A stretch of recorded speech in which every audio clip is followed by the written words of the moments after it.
30th IF of Kerala 30ാമത് international film festival of കേരളയാണ് ഇപ്പോൾ നടക്കുന്നത് അല്ലേ. അപ്പോൾ എൻ്റെ അനുഭവങ്ങൾ ചോദിക്കുമ്പോൾ ഞാൻ പറഞ്ഞു തുടങ്ങണമെങ്കിൽ ഒന്നാമത്തെ ഫെസ്റ്റിവലിൽ നിന്ന് തുടങ്ങണം. കാരണം എന്നെ അറിയാവുന്നവർക്കറിയാം, ഈ ഞാൻ അറ്റൻഡ് ചെയ്യുന്ന, ഞാൻ കാണുന്ന 30ാമത്തെ ഇന്റർനാഷണൽ ഫിലിം ഫെസ്റ്റിവലാണ്. ഒരുപാട് നടന്നിട്ടുള്ള മുഴുവൻ ഫെസ്റ്റിവൽസും ഇന്റർനാഷണൽ ഫെസ്റ്റിവൽസും ഞാൻ അറ്റൻഡ് ചെയ്തിട്ടുണ്ട്. എൻ്റെ ഒരു ഭാഗ്യം ആണ് അത് അറ്റൻഡ് ചെയ്യാൻ പറ്റിയെന്നുള്ളത്. അപ്പോൾ അങ്ങനെ നോക്കുമ്പോഴത്തേക്കും എല്ലാ വർഷവും ഓരോ വർഷവും അതിൻ്റെ ഒളിമങ്ങാതെ പ്രഭമങ്ങാതെ വീണ്ടും വീണ്ടും ഗംഭീരമായിട്ടുള്ള ചിത്രങ്ങൾ, ലോകോത്തര ചിത്രങ്ങളാണല്ലോ പ്രദർശിപ്പിക്കുന്നത്. അത് ഈ അടുത്തിടെ കണ്ടുവന്നതിന് ഇപ്പോൾ ഒരു 3-4 വർഷം മുമ്പ് വരെ ഇല്ലാത്ത ഒരു ബാഹുല്യം എന്ന് പറയുന്നത് നിങ്ങളുടെ കൂട്ടുള്ള യൂത്തിൻ്റെ ഒരു പ്രസൻസാണ്. കാരണം പണ്ടൊക്കെ ഇത്രയധികം കുട്ടികൾ, കോളേജ് സ്റ്റുഡൻസ് അല്ലെങ്കിൽ ഒരു യങ് ജനറേഷനിൽപ്പെട്ടവർ ഇത്രയധികം പേര് വരില്ലായിരുന്നു ഇത് IFFK പങ്കെടുക്കാൻ വേണ്ടി.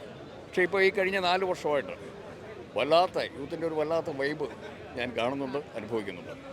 അവരെല്ലാം തന്നെ ഈ ബഹളം അല്ലെങ്കിൽ ഒരു ഓളം സൃഷ്ടിക്കാൻ വേണ്ടി വരുന്നവരല്ല എന്ന് ഞാൻ മനസ്സിലാക്കി. കാരണം അവരൊക്കെ വളരെ സീരിയസ് ആയിട്ടുള്ള വ്യൂവേഴ്സാണ്. സിനിമയെക്കുറിച്ച് നല്ല രീതിയിൽ അവർ വിലയിരുത്തുന്നുണ്ട്, കാണുന്നുണ്ട്, പഠിക്കുന്നുണ്ട്. ഒരു വലിയ വലിയ നല്ല കാര്യമാണ്. അപ്പോൾ ഞങ്ങളൊക്കെ ഇത് എത്രയോ കാലങ്ങളായിട്ട് കണ്ടുവരുന്നതുകൊണ്ട് നമുക്ക് അതിൻ്റെ ഓരോ മാറ്റങ്ങളും നമുക്ക് അറിയാനും അതിൽ സന്തോഷിക്കുന്നു. അപ്പോൾ ഇന്ന് മുതൽ ഞാൻ സജീവമാണ്. ഇപ്രാവശ്യവും ഗംഭീരമായിട്ടുള്ള പടങ്ങളുണ്ട് എന്നുള്ളത് അറിയാം. ഞാൻ റോഷെല്ലാം കണ്ടിരുന്നു.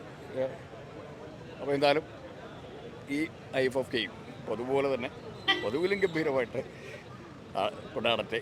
അല്ല, ആക്ച്വലി വിമൻ ഓറിയൻറ്റഡ് ഫിലിംസൊക്കെ ഈ പ്രാവശ്യം വളരെയധികം കൂടുതലുണ്ട്. സ്ത്രീകൾക്ക് പ്രാതിനിധ്യം കൊടുക്കേണ്ടതാണ്.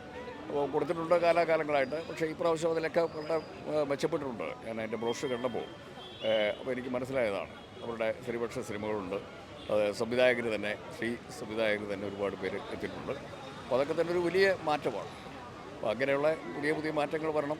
ഒരുപാട് യങ്സ്റ്റേഴ്സ് നിങ്ങളെപ്പോലുള്ള യൂത്തിൻ്റെ ഒരു വല്ലാത്ത ഒരു പങ്കാളിത്തം ഉണ്ടാവണം ഡെഫിനറ്റ്ലി.